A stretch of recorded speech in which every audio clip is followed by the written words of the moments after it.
Good morning, everyone. Hello and welcome to the Waterloo Institute for Sustainable Aeronautics, fourth and final webinar of the academic year, WISA Talks, which is called Future Directions in Aeronautical Sustainability. Our WISA Talks webinars are intended to bring together a panel of academic and industry leaders for a bit of a deep dive into the challenges and opportunities facing the future of air transport sustainability. I am Dr. Suzanne Kearns. I'm the founding director of WISA. Thank you to our community, our industry and government partners, students, staff, faculty, and our friends who have joined us virtually today. WISA is a research institute at the University of Waterloo with a mission to be the world's leading hub for sustainable aeronautical research, technology, and education. The core of our work is to foster interdisciplinary research, cross-sector partnerships, and experiential learning towards a sustainable future for the air transport sector. To begin, I would like to acknowledge that the University of Waterloo is situated on the Haldeman Tract, land that was promised to the Six Nations of the Grand River and is traditional territory of the neutral, Anishinaabe, and Haudenosaunee peoples. We also acknowledge with respect the diverse histories and cultures of all Indigenous people of this country. Acknowledging reminds us that our great standard of living is directly related to the resources and friendship of Indigenous peoples. I encourage you to take a moment to acknowledge the traditional territory that you are residing on today. The University of Waterloo and WISA value the diverse and intersectional identities of its students, faculty, staff, and partners. We regard equity, diversity as an integral part of academic excellence and ask for all conduct today to embrace these values of equity, anti-racism, and inclusion. Now, because this is a live event and you're all here with us at the same time, we really would love for you to be active participants in the discussion. So we welcome you to add questions to the Q&A tool at the bottom of your Zoom panel. All of the panelists will be able to see your questions live as you enter them and can respond to you directly during the event. So please make use of this really amazing opportunity to ask your questions directly. But today, like all of you attending, the goal for WISA as an institute is to listen. We really want to be able to hear different challenges and opportunities facing our sector as we work towards sustainability, because we want to align our work with the areas of greatest impact so that we can be of real value to industry and government partners. So today I've invited a really exciting group of panelists to speak to you, to whom I have personally tremendous respect for. So I think that you're going to be as excited as I am to hear from some of our panelists and to hear some of their thoughts and ideas. While some of our panelists are aviation experts, others hold a deep expertise in parallel sectors. And I think this is a really critical aspect of when we look at supporting sustainability in air transportation, that we can't answer every question from the ground up, but we can ask questions to experts in parallel fields and bring that knowledge and those learnings into aeronautics. So we'll hear from each panelist today on what they feel are the most pressing issues facing air transport sustainability and what research and ideas they think are most promising to support the future. So each panelist will speak for about 5 minutes, allowing for time for Q&A at the end of the session. So I'd like to quickly introduce you to our panelists, and if the panelists would like to turn your cameras on, I can introduce you just with your title, and then we'll move into our first presentations. But I think all of you are going to be excited about the caliber and expertise of the panel we have joining us today.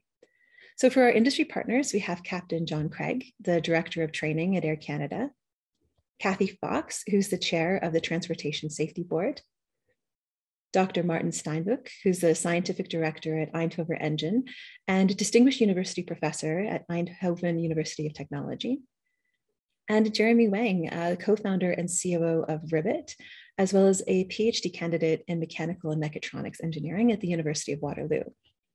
We also have our UWaterloo faculty and staff, Dr. Kamal Ben, he's the Aeronautical Research Coordinator here in WISA, Dr. Claudio Canizares, the Executive Director of the Waterloo Institute for Sustainable Energy, Dr. Oliver Schneider, Assistant Professor of Management Sciences, and Dr. Daniel Scott, University Research Chair in Climate and Society and Professor in Geography and Environmental Management. So a quick thank you in advance to all of our panelists, and we'll dive right into our first round of presentations.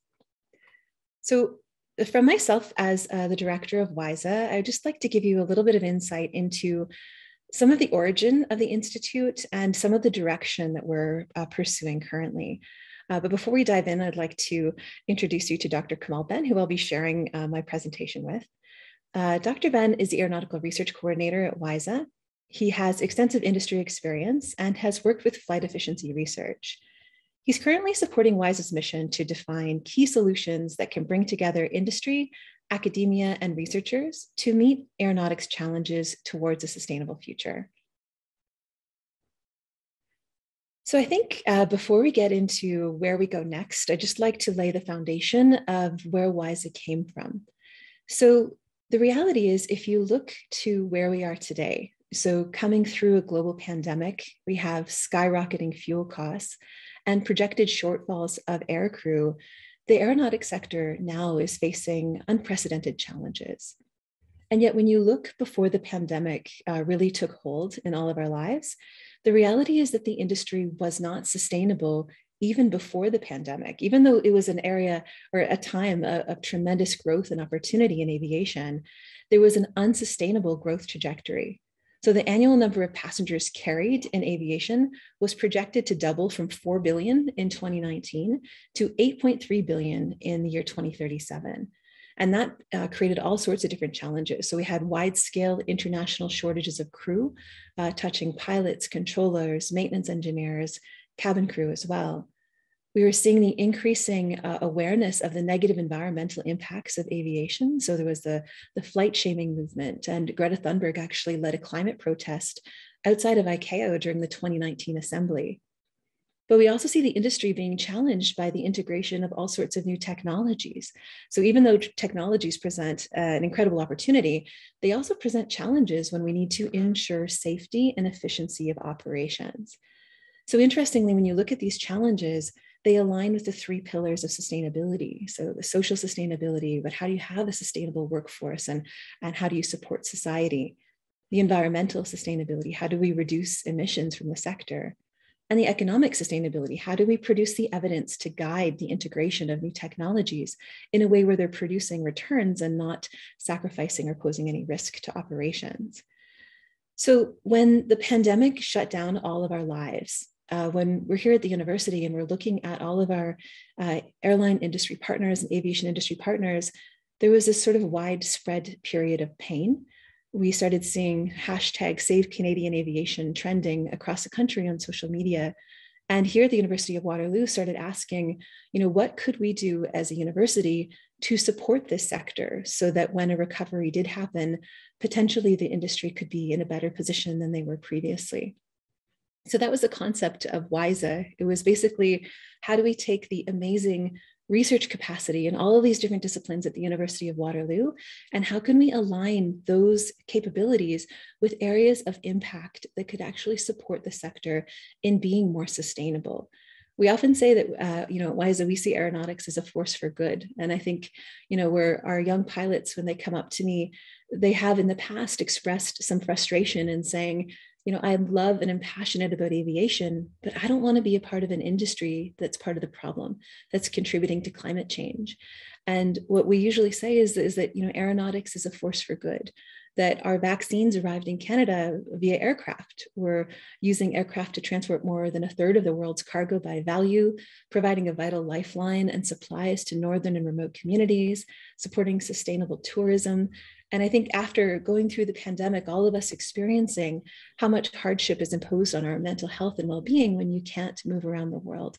So I always tell the students, you should be proud to love aviation and to be in this field, but to do so, you have to authentically and realistically look at where the shortcomings are and what are the negative environmental impacts, and do everything we can to address those directly and to try to make improvements. So WISA's work is really about research and education through partnership. So we want to make sure through sessions like today and all of the conversations we have with industry that we are listening, we're understanding areas that matter, and we're aligning our resources with that. So I'll ask Kamal to talk a little bit about how we've been doing that internally to try to understand some of the research capabilities we have on campus that align with these challenges.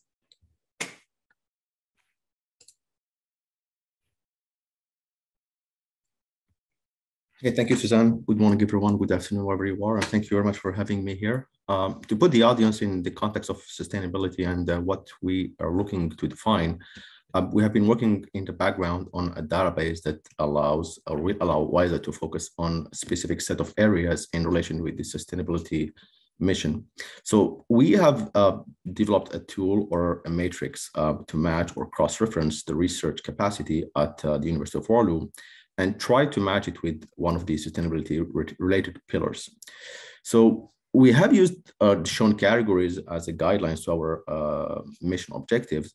In fact, by using this tool, we wanted to match researchers with or who have links with aeronautics and find how their expertise can be explored in aeronautics sustainability.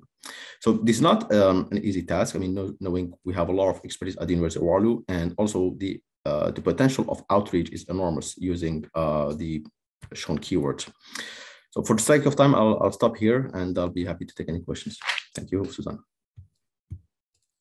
Thank you, Kamal. So in short, I think what's the message we wanted to convey is that not every discipline that is going to be a part of helping us chart a sustainable future is a discipline that would call themselves aviation or aeronautics, that there's a lot of related fields and expertise.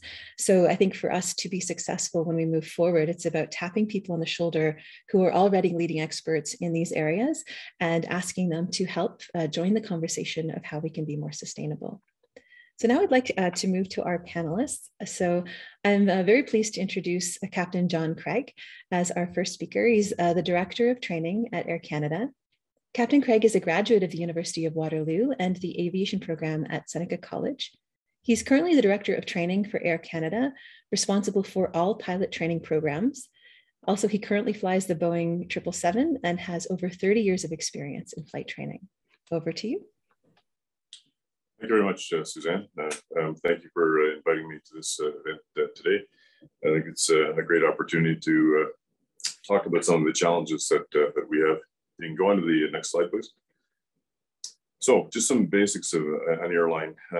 Airlines are a very expensive business to run, and economics are a huge concern for the ongoing viability of the company. But it's interesting how economics and environmental issues can actually be working together somewhat.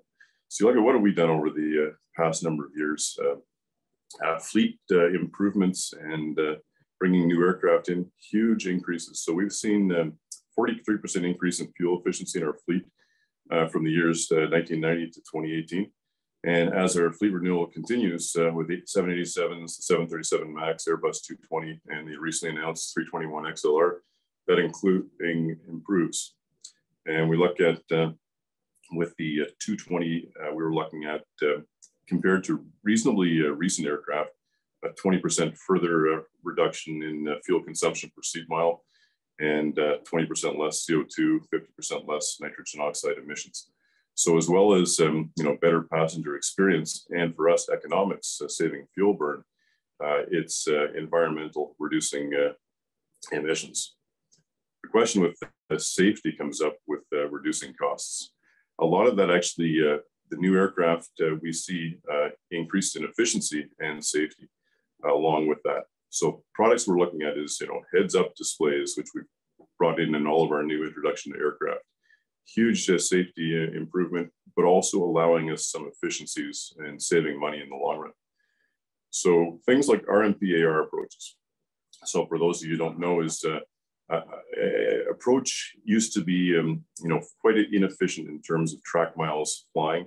Now we can fly more efficient approaches driven by GPS to reduce the number of track miles flown, therefore reducing fuel burn, again reducing emissions. GPS landing systems, again allowing us more efficient approaches into airports that aren't necessarily equipped with the ground-based landing systems, ILS, that we've used in the past. Flight training, my area of expertise, hugely expensive, but what has changed over the years in flight training? Pilots are trained by simulation, largely using full motion flight simulators, much cheaper than ever using an airplane, but still quite expensive. Over the years, we've moved to non-motion devices, virtual classrooms, using basically large flat screens, producing the simulator images on the wall of the classroom, so we can get the pilot up to a certain level of proficiency prior ever to getting in the simulator, including flight training devices and IPTs. A level D flight training program allows a pilot to be trained from zero in an airplane to getting out on the line on the airplane for the first time with passengers on board. Great reduction in costs, but the level of safety is maintained due to the integrity of training. For the future, we look at virtual reality and augmented reality as opportunities that we're not quite ready to explore, but certainly looking at it now as to where it will fit into our training environment. Training is very, very expensive, but very helpful to us. You look at the environmental side of things, they reduce, reuse, recycle. Very simplistic, but very important. So Air Canada is very interested in investment in sustainable fuels. Great investment in trying to reduce greenhouse gas emissions. Simple things like reducing, eliminating single-use plastics on our aircraft, uniform recycling, amenity kits, that donated to charities, and onboard recycling now being big. Internally in the company, again, e-waste, battery recycling, and PPE being a big one right now.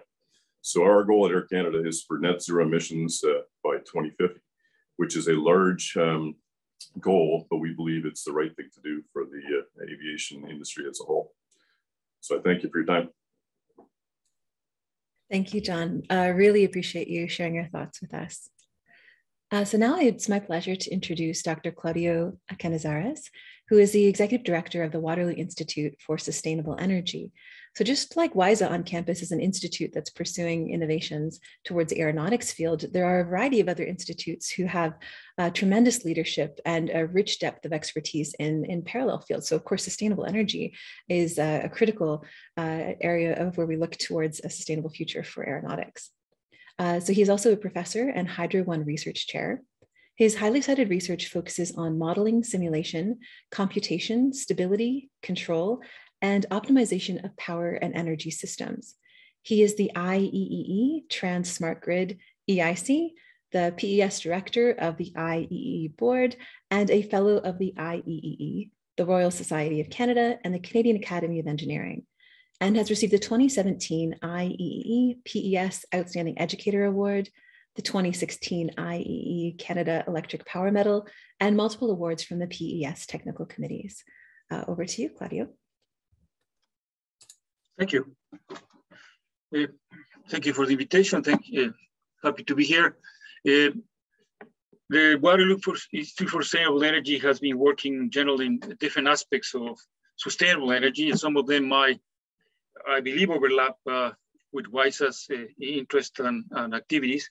In our institute, we have not particularly worked in this area of aeronautics, but we look forward to possible collaborations with the institute. I have posted the website for the institute where you can find all details of what kind of work we do. But in general, I believe that in the work that we have been doing for many years in electric vehicles, hydrogen transportation, hydrogen energy systems, and microgrids now, there's interesting opportunities for collaboration. And I'm actually here to learn about these challenges in the aviation industry that might overlap with the interest that we have. In fact, we have recently started, or we are in the process of starting a project with NRC in which they have particular interest in microgrids. In this particular case, it's a test bed, but they're looking at applying these concepts or using these ideas in aviation. So look forward to learning more about what the challenges are and how WISE can partner in all of these opportunities. Thank you. Thank you, Claudio. I really appreciate your insights and excited to also explore collaborations in the future. Next, I'd like to introduce Kathy Fox, who is the chair of the Transportation Safety Board of Canada. Beginning her career in 1974 as an air traffic controller with Transport Canada, she has also worked as a commercial pilot and flight instructor. In 1996, she moved to NAV Canada, where she retired in 2007 as the Vice President of Operations. That year, she was appointed member of the Transportation Safety Board, the TSB, and was appointed chair of the TSB in 2014 and reappointed in 2018. Over to you, Kathy. Hello, everyone, and thank you very much for the opportunity to be here today. It's a real pleasure. Canada's transportation system is one of the world's largest. Staggering numbers of people and goods move by air, rail, pipeline, and along our vast network of waterways, 24 hours a day, 365 days a year. And in addition to being huge and complicated, our transportation system is also one of the world's safest. But that doesn't mean that things don't go wrong. When there are accidents, when that phone rings, sometimes in the middle of the night, the Transportation Safety Board of Canada conducts independent investigations with the goal of finding out what happened and why, so that steps can be taken to reduce the risk of such occurrences happening again. We identify causes, contributing factors, risks, and when necessary, we issue recommendations to the people and organizations best placed to affect change. Next slide, please. Many of our recommendations tend to focus on systemic problems that have proven difficult to solve. Every 2 years, we highlight the toughest of the tough on something we call the TSB watch list, which identifies those key safety issues that need to be addressed. And some of these issues are aviation specific, others are focused on our marine and rail transportation sectors, and a handful are what we call multimodal, impacting all 3 sectors. Now that's a decent introduction to where I want to spend most of my short time today, because I get asked all the time, what's the most important watch list issue? And the truth is that although I could probably easily identify a long list of investigation reports and recommendations that underpin each and every single watch list issue, there's one that really does stand out, and that's the issue of safety management, as it kind of underpins everything else. And what I mean by that is, if people and organizations are actively managing the risks to safety in their operations, as opposed to, say, just checking what the regulations are and verifying that they're meeting the minimum standard by law, if they're actively looking for hazards and ways to mitigate them, then safety performance as a whole can be dramatically improved. Next slide, please. And that's because accidents are almost never the result of one single factor or from one single person making one mistake. Accidents are a combination of factors, almost always involving human performance, say fatigue or decision-making, or technology design and maintenance, or organizational priorities and procedures or regulations. And usually it's the intersection of all of these factors that creates an environment where an accident can happen. So think of it like a web or a network. Every thread is connected to all the others, and pulling on one can be felt and can have an effect elsewhere. Policies, procedures, technology, training, fatigue, situational awareness, equipment maintenance, it's all interconnected. So here's the challenge for transportation operators who are actively looking to manage safety within their sphere of operations.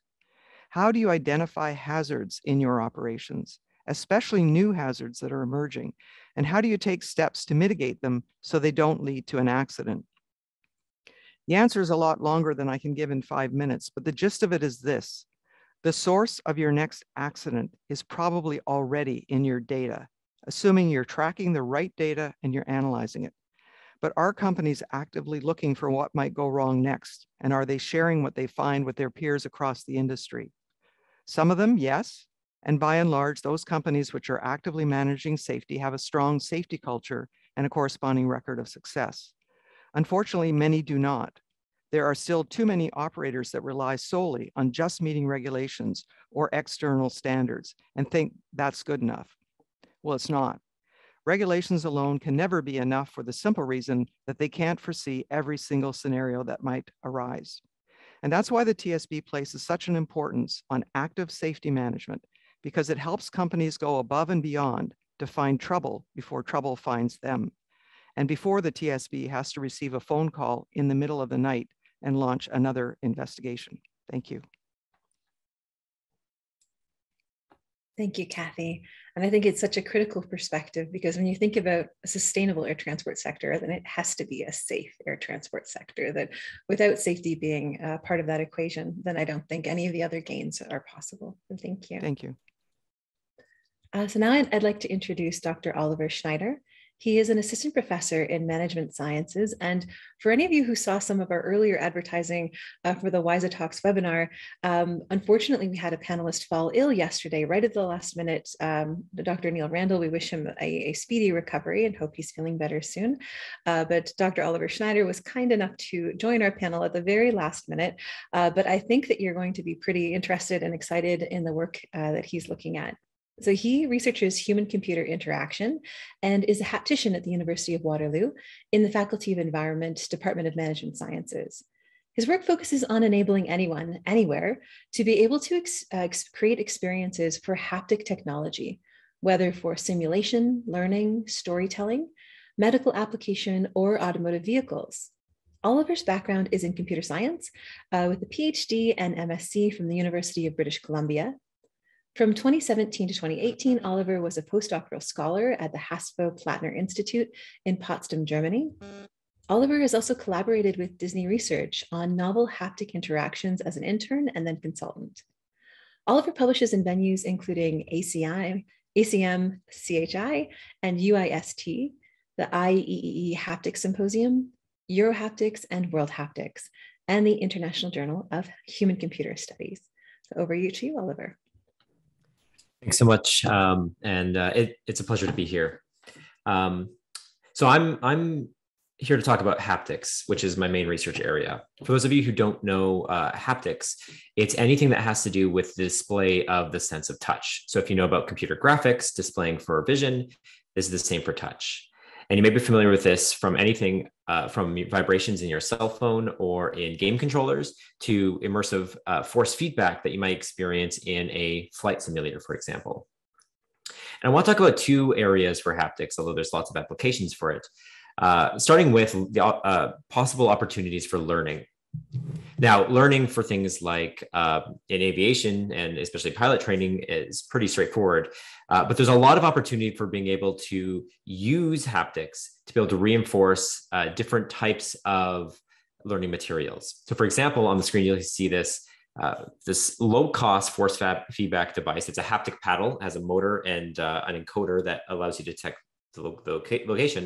And you can be using this as a low-cost way for people to learn about science, technology, engineering, STEM topics at home.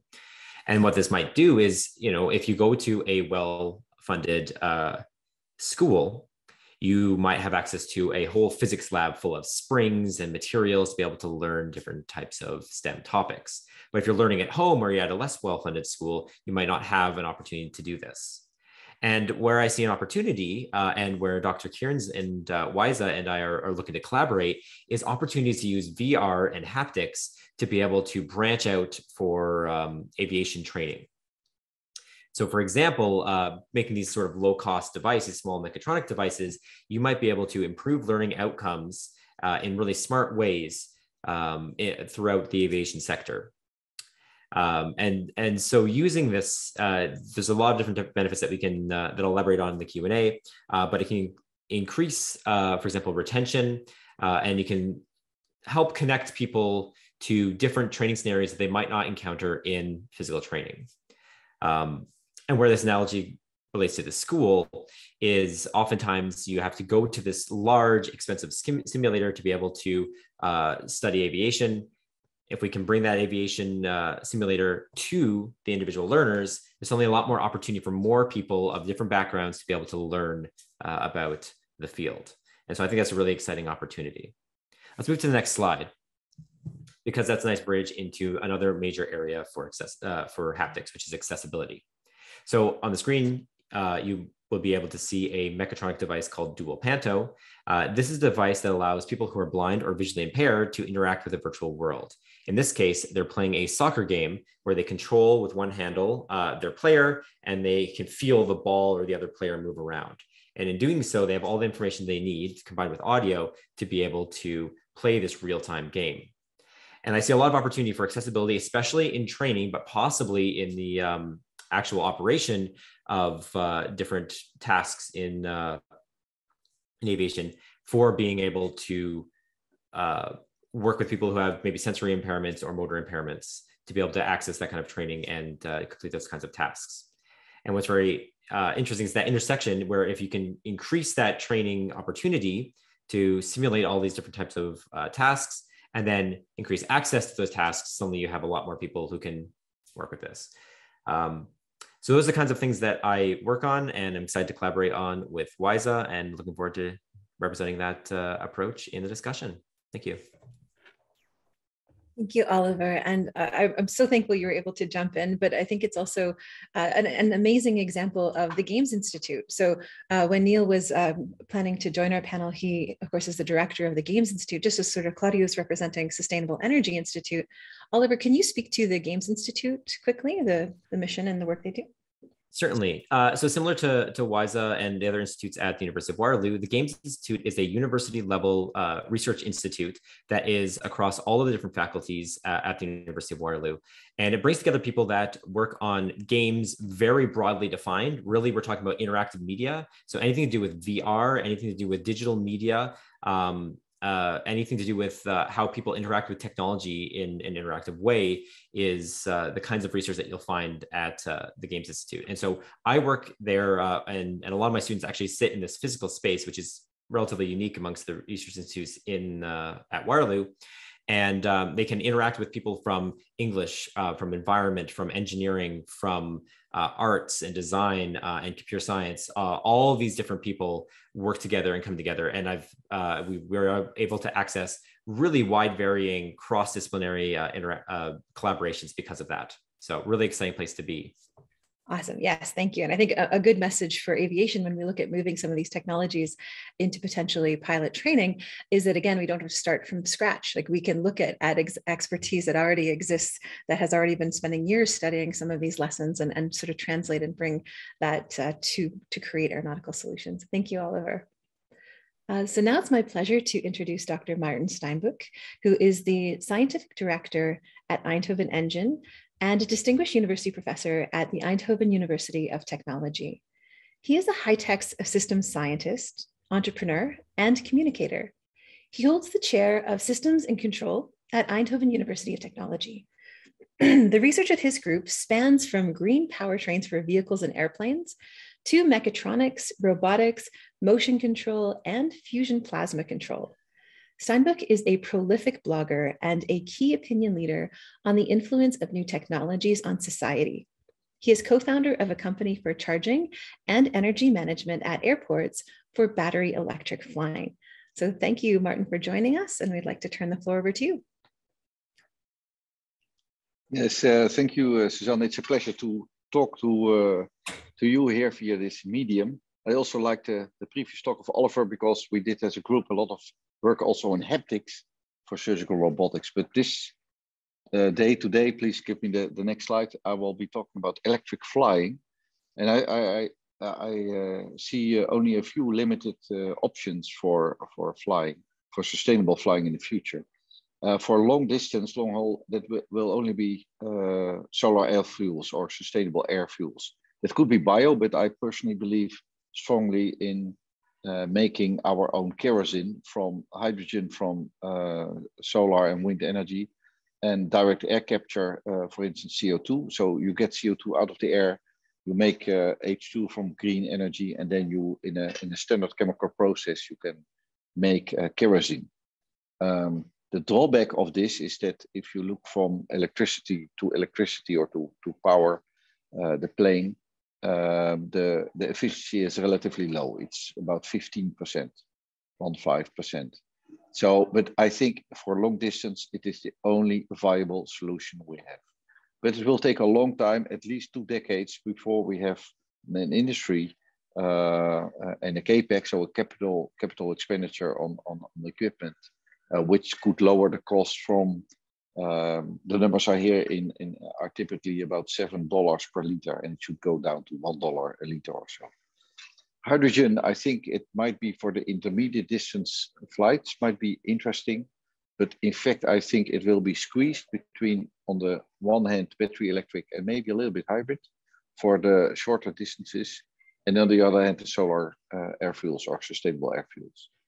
So we are focusing in the Netherlands now on battery electric flying. Why is that? Because we believe that due to the automotive sector's progress, that batteries will be, there will be a lot of developments in battery capacity with respect to energy content per volume and per kilogram, in such a way that maybe we start with 19-seaters or even 40-seaters with a distance of, say, 200 kilometers only.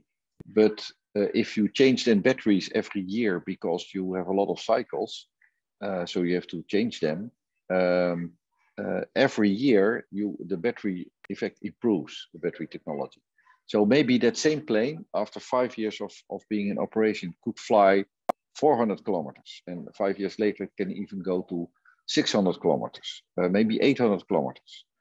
There has to be a lot of certification going to be done in the coming decade, and I expect slowly starting from 2025 with 5-seaters, 9-seaters, but then increasingly up to 2035, there will be a big boom. And what I find really interesting is that battery electric flying will generate also a new mobility segment, especially in Europe, competing with high-speed rails, which are extremely expensive for governments to make the railway track from point A to B. While if you can fly from A to B, you only have to do things in A and in B, being the airport. And there's no infrastructure needed between A and B. And what I experience personally here in Europe is that many policymakers, they think from the current situation and they try to extrapolate to the future, but they are not able to switch off their thinking from the current status and to really think about at the system level about the future.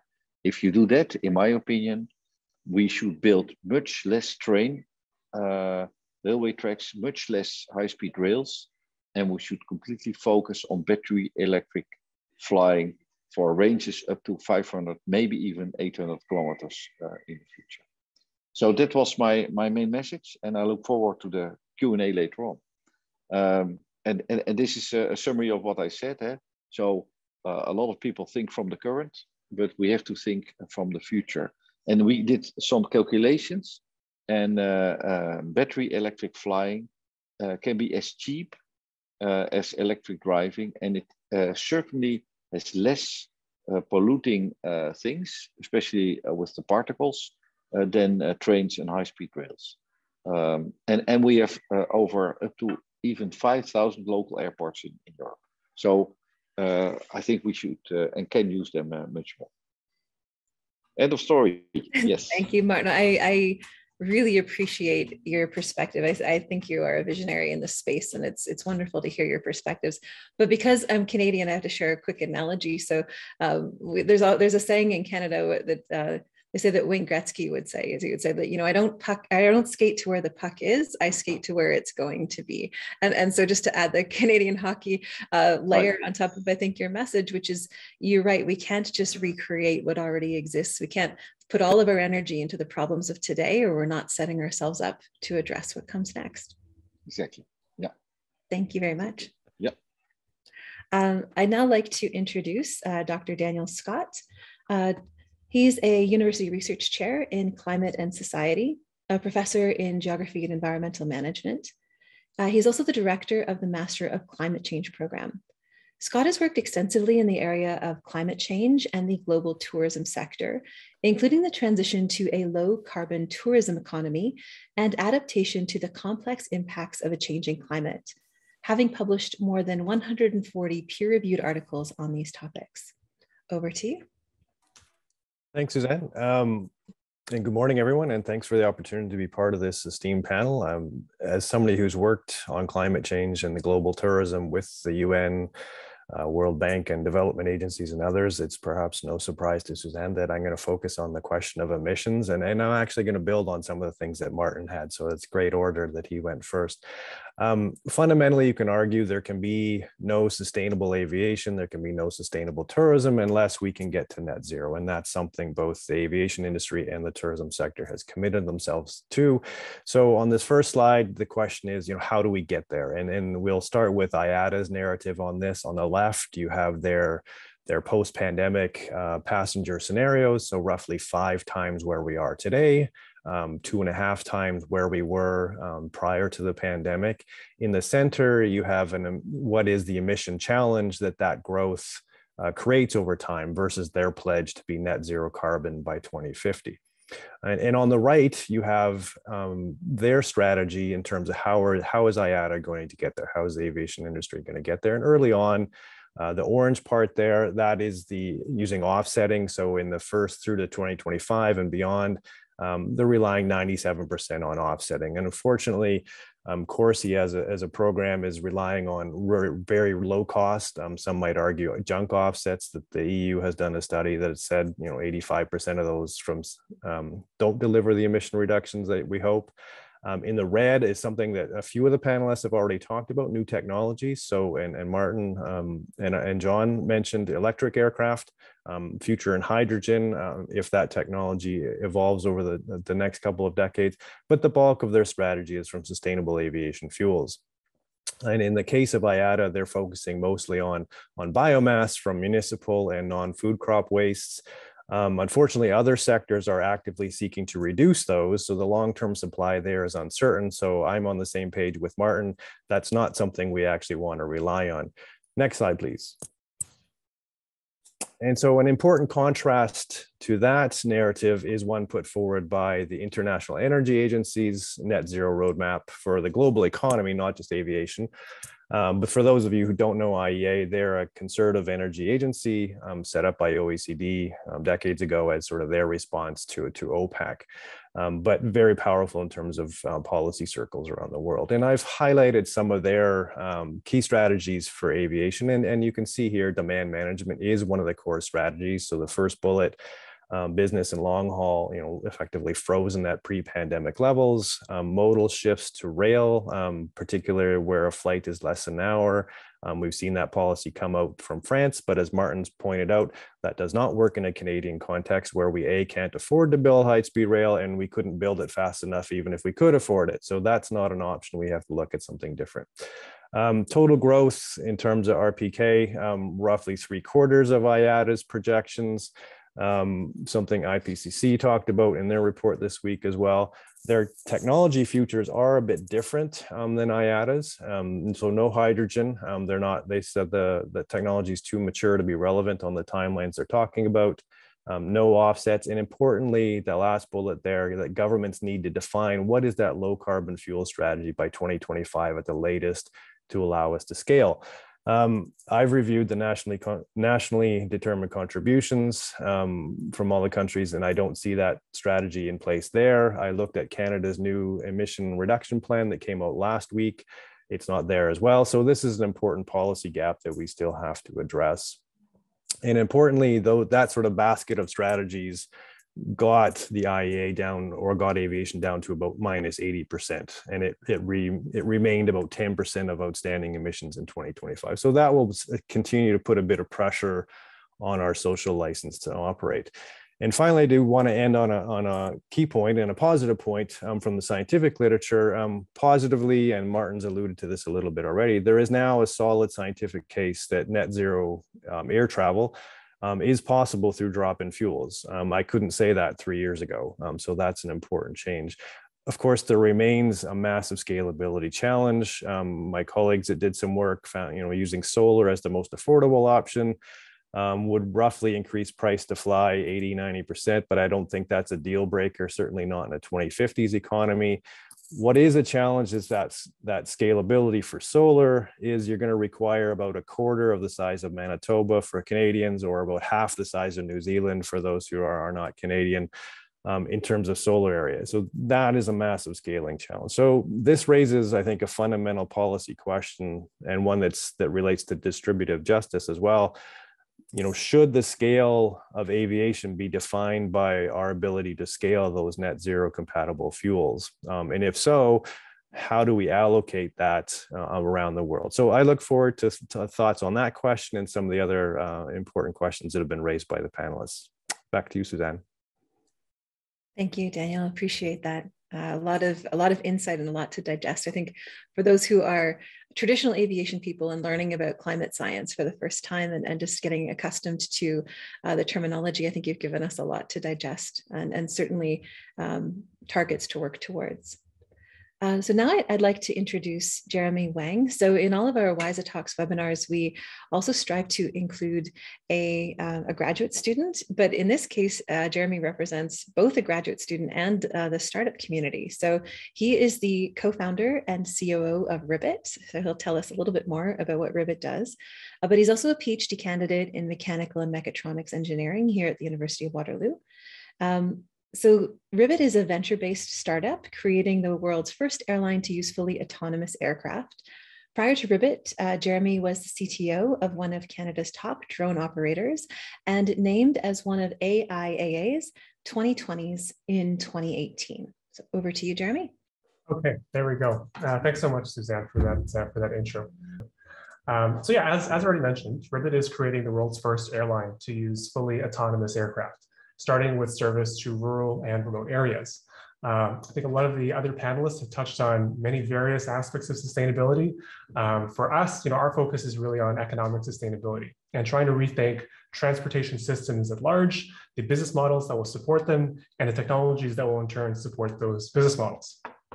So around the world, there are about 3.4 billion people who live in non-urban regions represented by light orange and red regions of this heat map. And increasingly, these people are going online to do their shopping, be it groceries, over-the-counter drugs, electronics, clothing. And we believe that's a really great thing because opportunities in rural areas are not the same as in larger cities. And this is a way to really rebalance that equitable distribution of opportunity. So they want access to the same prices and products that you would find in big cities, but of course, there is a challenge. Transportation infrastructure outside of large cities has not kept up. Road networks can be quite slow or unreliable. Certainly in many parts of Northern Canada, they simply don't connect to other parts of the country.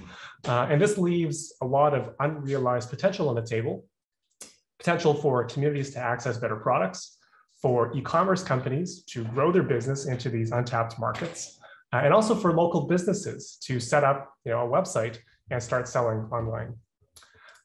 So at Ribbit, we believe that small autonomous airplanes could render transportation more accessible for everybody and improve connectivity outside of major cities where 40% of the world still lives. Next slide, please. And you can play the video. So we're building an autopilot that can perform gate-to-gate operations, including taxiing, takeoffs, and landings, as well as collision avoidance.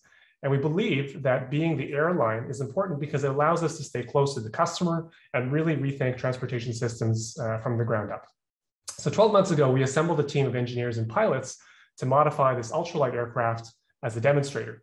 And as it stands today, that plane basically does everything except for landings. We're in the process of testing landings right now. We also signed on 3 major customers in Northern Canada that we hope to serve in the next couple of years. And just a few weeks ago, Transport Canada issued a Special Flight Operations Certificate, or SFOC, which is essentially an exemption to the current drone or remotely piloted aircraft regulations that will allow us to fly without a pilot on board the plane at a test range in Alberta. So when it comes to sustainability, we really try to take a holistic view of sustainability, just like everybody else.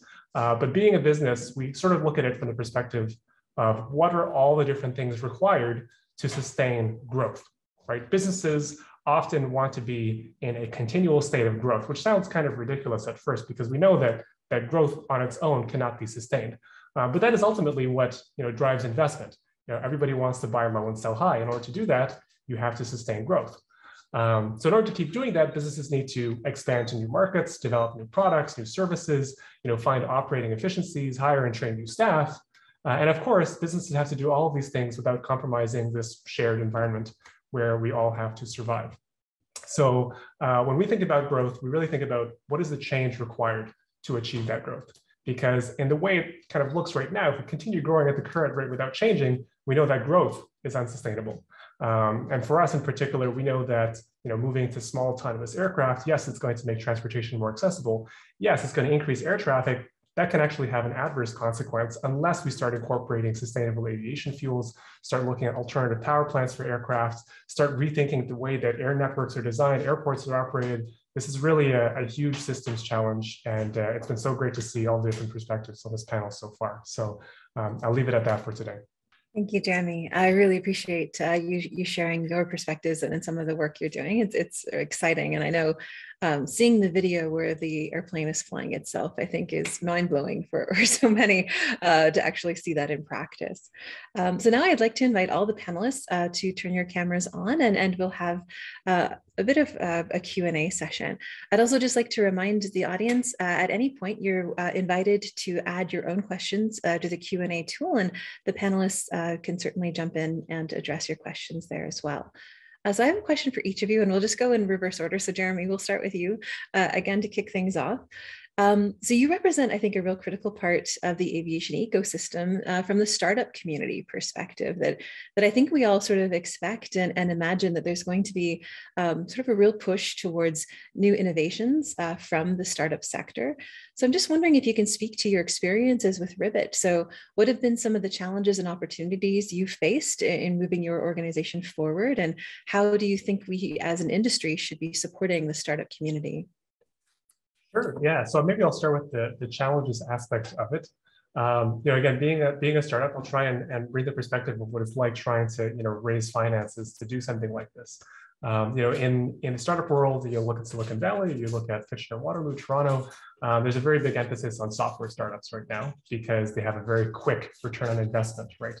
You don't have to worry about buying a fleet of aircraft, financing them, or leasing them, and then operating them. There's not as much of a capital risk.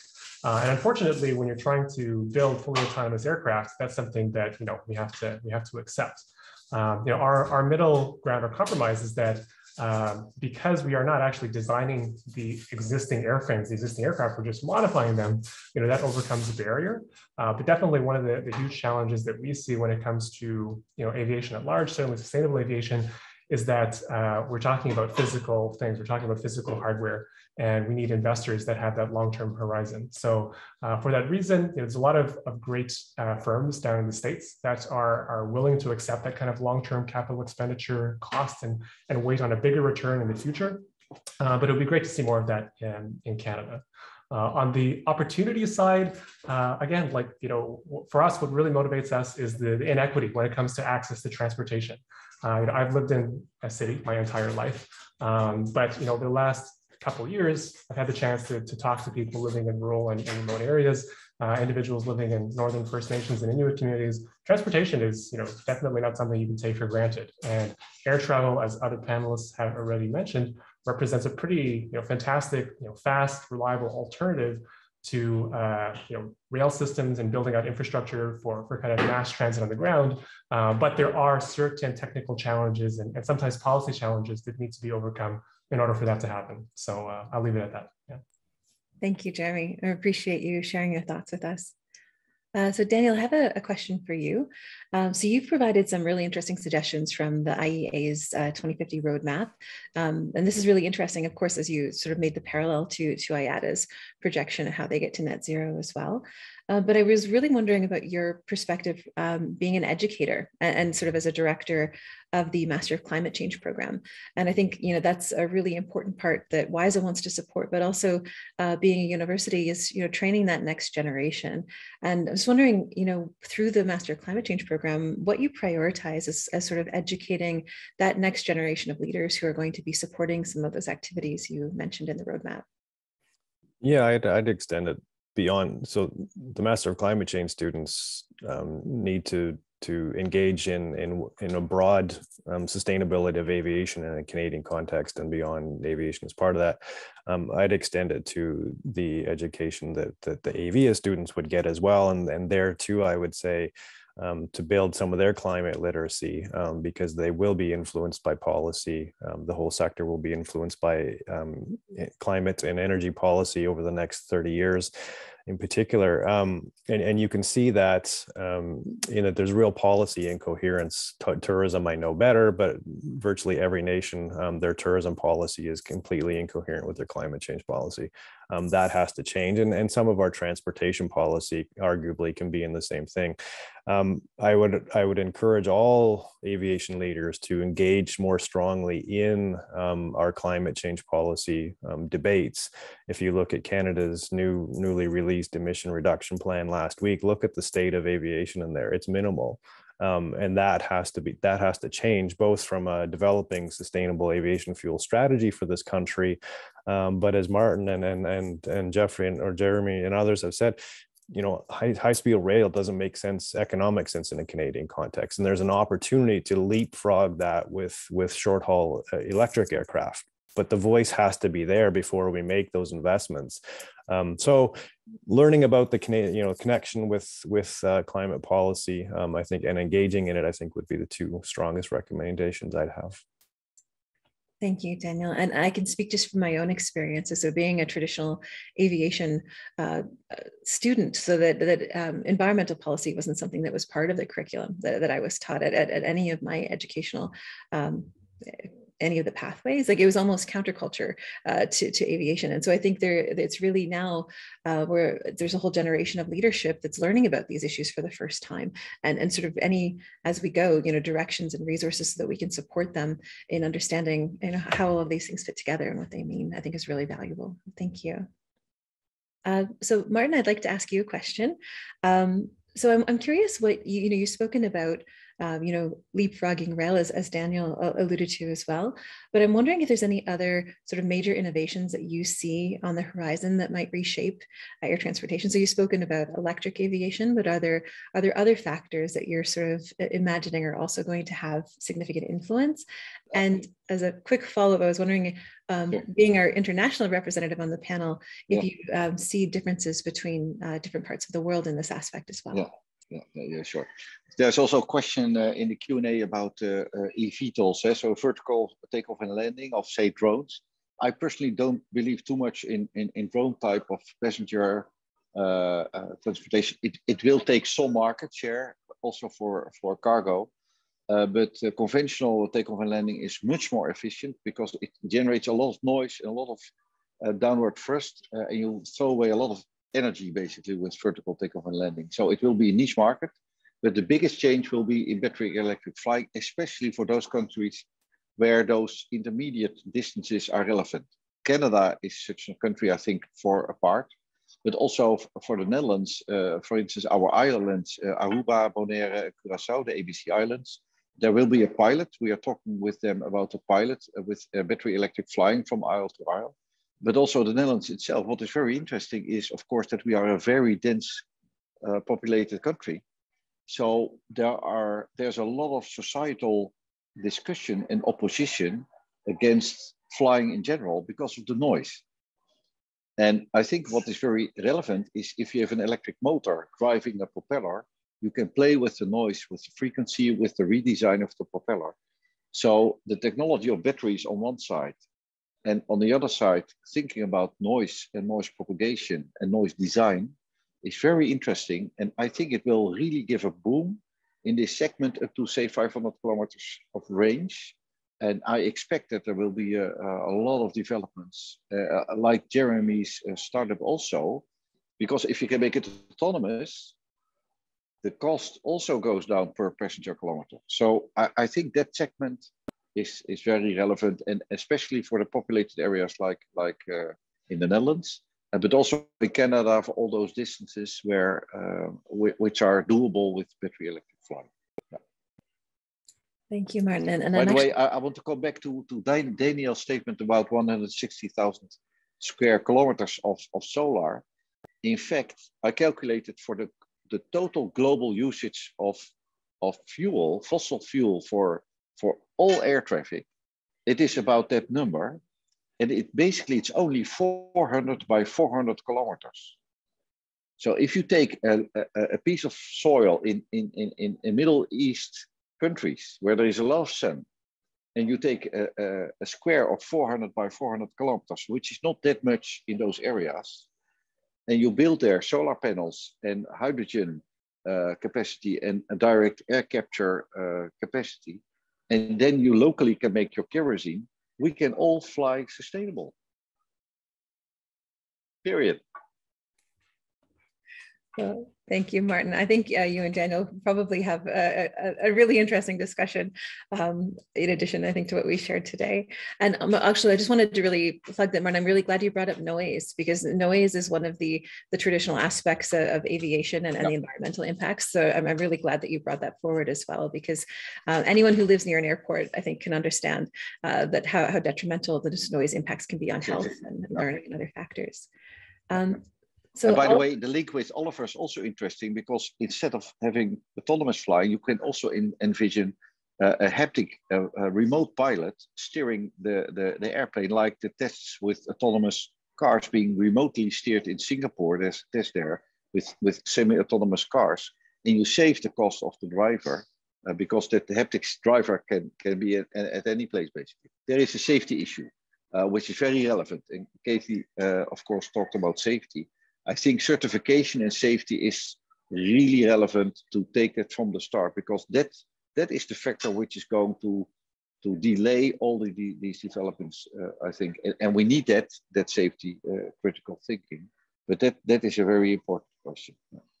Sorry, I will stop here now. Yeah. No, it's fascinating. Thank you. And then that cues Oliver up. So Oliver, just a question over to you. So I think, as we look to VR systems and really trying to imagine them as facilitating sort of games with a purpose. So there's the learning applications to support aviation training and the training of other professionals. So you can imagine airport airside workers or air traffic control, or, many other professionals in the field.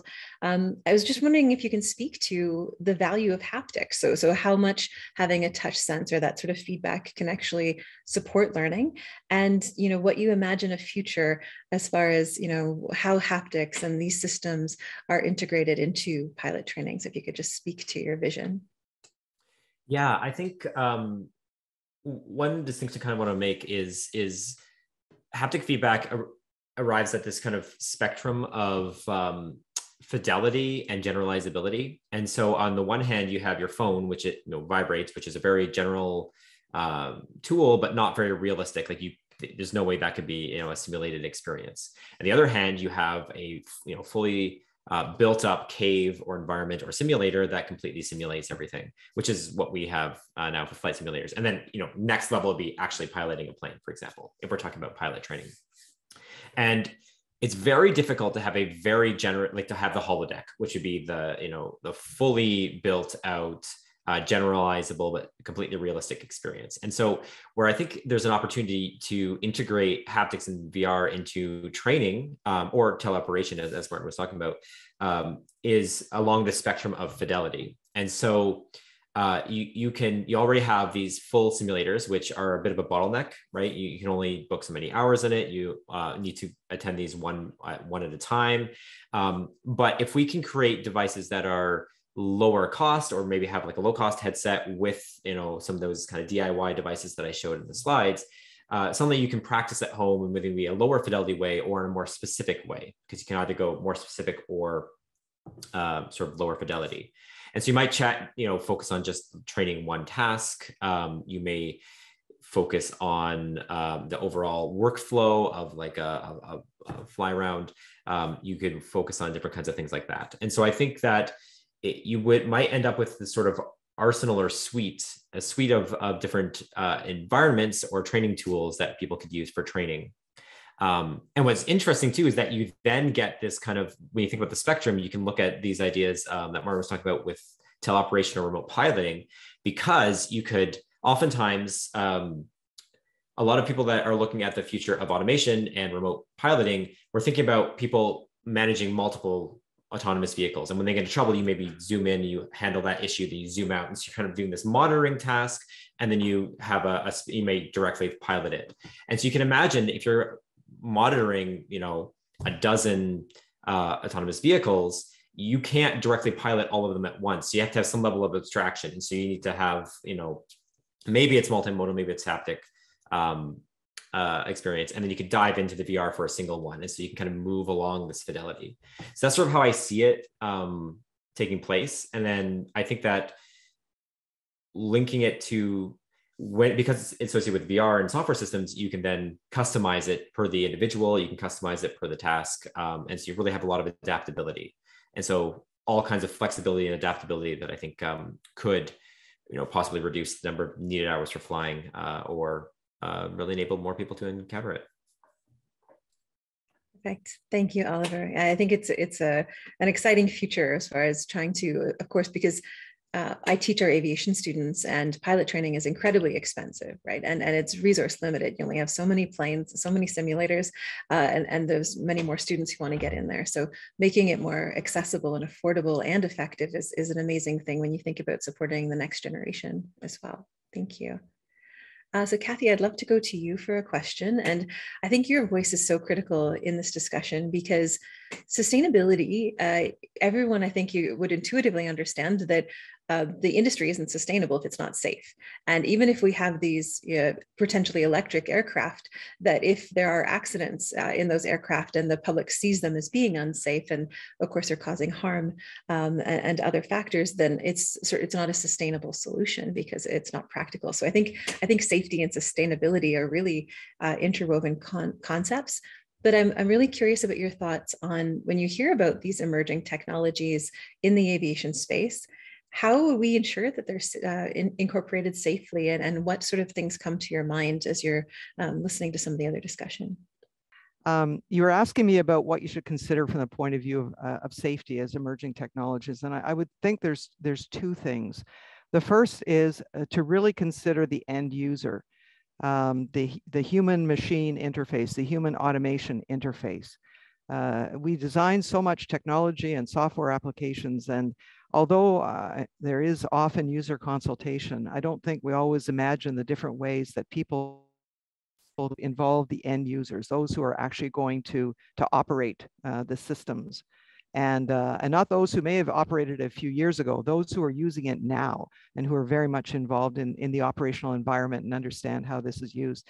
And the second point is really about data analysis. And I know we often hear that we're data rich and information poor, but what we found in our investigations is very often the weaknesses in the system, the hazards, had been identified.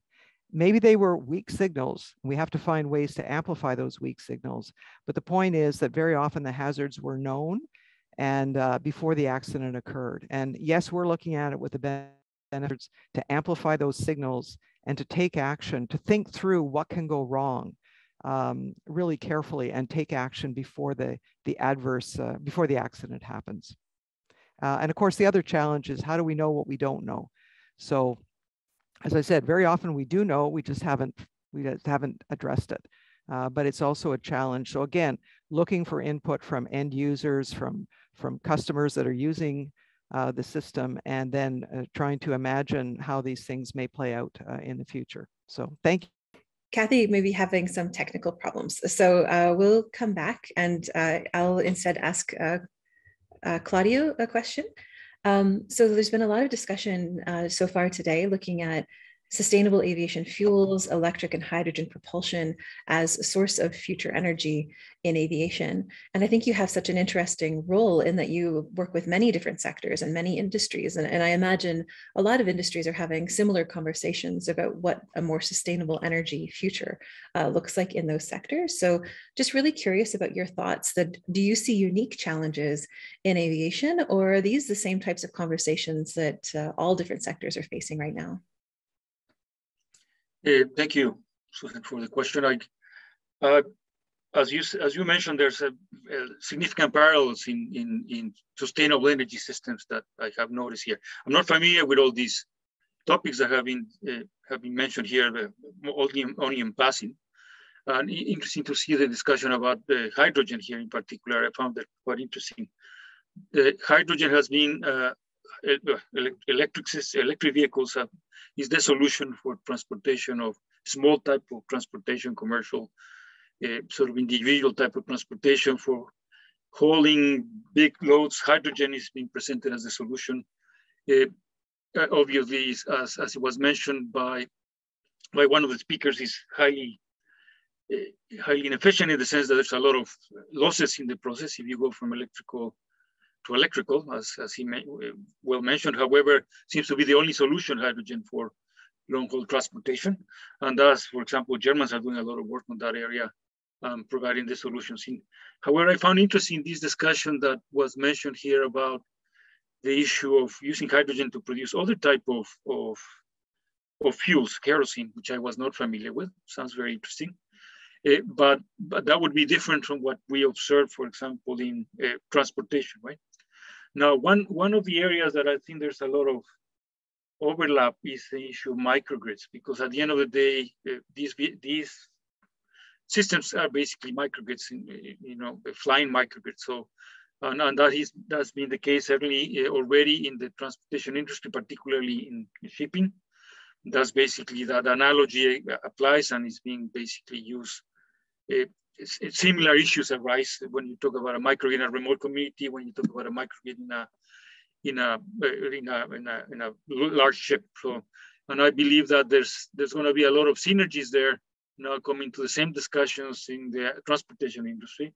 In fact, we are working with NRC now in applying these things that we have learned in microgrids, non-mobile microgrids, but standing microgrids, into flying microgrids. So I look forward to that kind of collaboration and discussion. Thank you, Claudio. I appreciate your thoughts on this. Sure. So I'd like to go to John.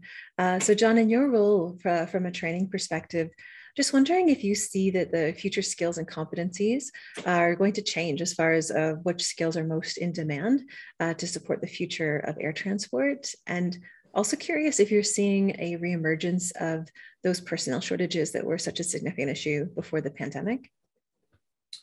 Thanks, Suzanne. Looking at the competencies, leadership and teamwork and communication are some of the major ones that we're looking at. And you look at, as an airline, we don't hire first officers or relief pilots, we hire future captains.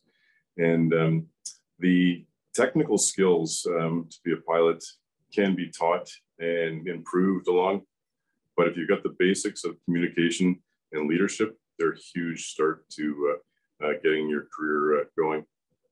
When you're talking about pilot shortage or challenges with recruitment, back in 2019, when we were hiring breakneck pace and nothing could go wrong, we saw the problem coming with a shortage globally of pilots. We had I'd call it a 2-year break in that as we were going through COVID, but knowing that when we came out of this, it was going to be the same issue once again. And so, at the top end where we are, no problems yet, but not to say it's not going to get to the larger airlines, because as we hire people from the smaller airlines, they have to backfill.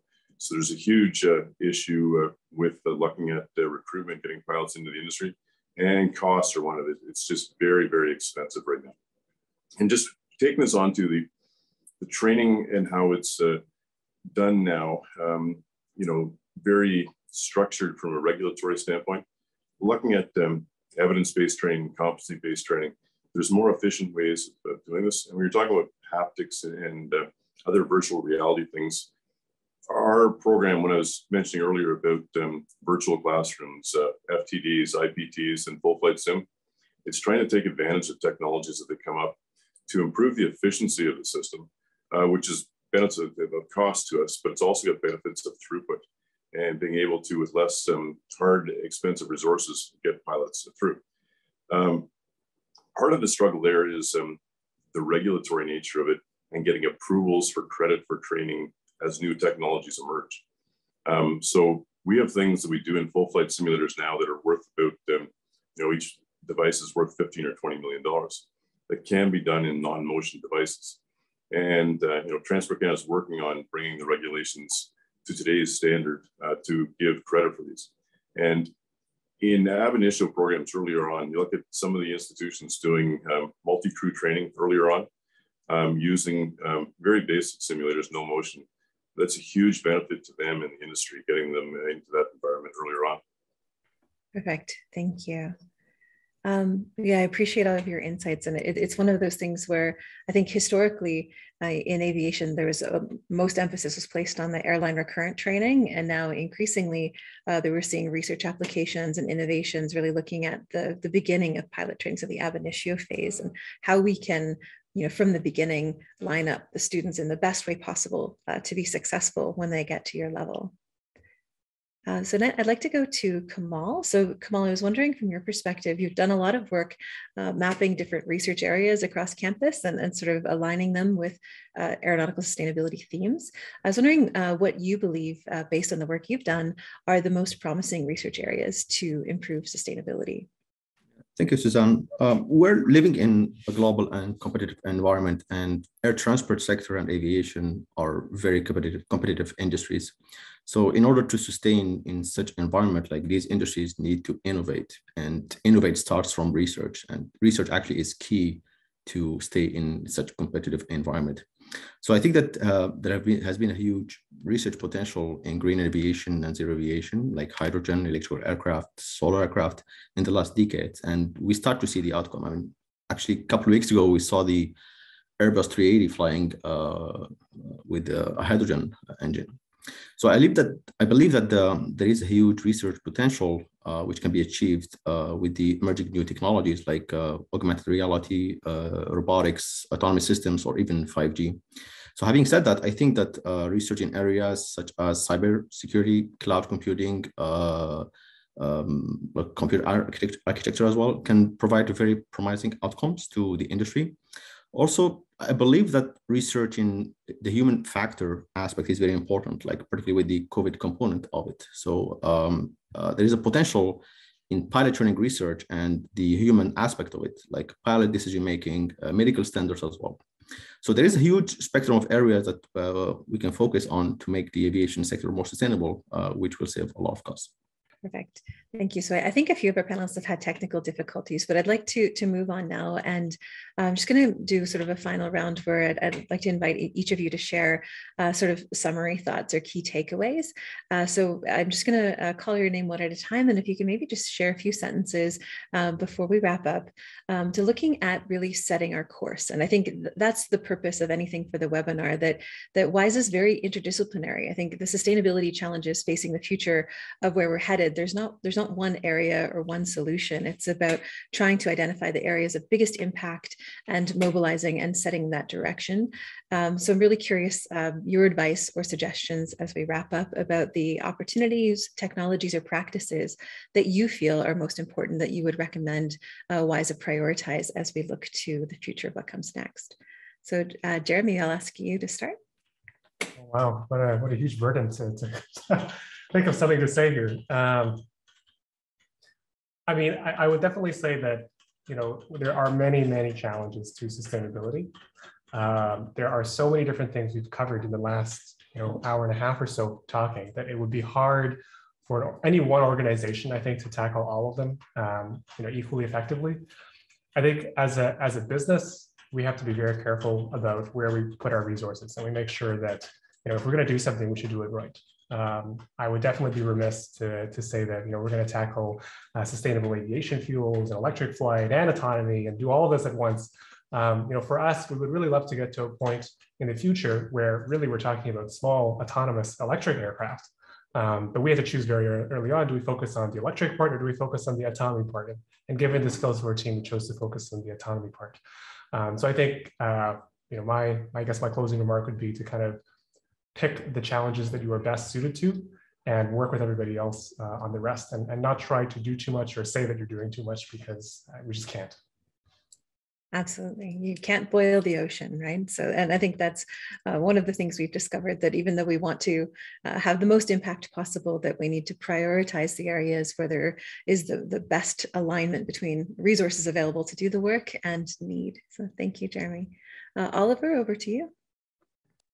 Sure. I mean, yeah, it's important to manage scope and to actually affect some sort of change. But I really appreciate that you, Suzanne, and WISA in general has got this collaborative, multidisciplinary approach. I mean, hearing about all these different perspectives, I'm able to see, how coming from haptics, it cross cuts with all kinds of areas, whether training, which is where I know I'm a little more focused on right now, but also, piloting autonomous vehicles to things like accessibility. And, if training can be made more virtual, then that can reduce emissions and that reduces, it's all interconnected. And I think that assembling these different perspectives to tackle even focused problems, I think is the right way. So I'm really glad to hear everyone's thoughts today.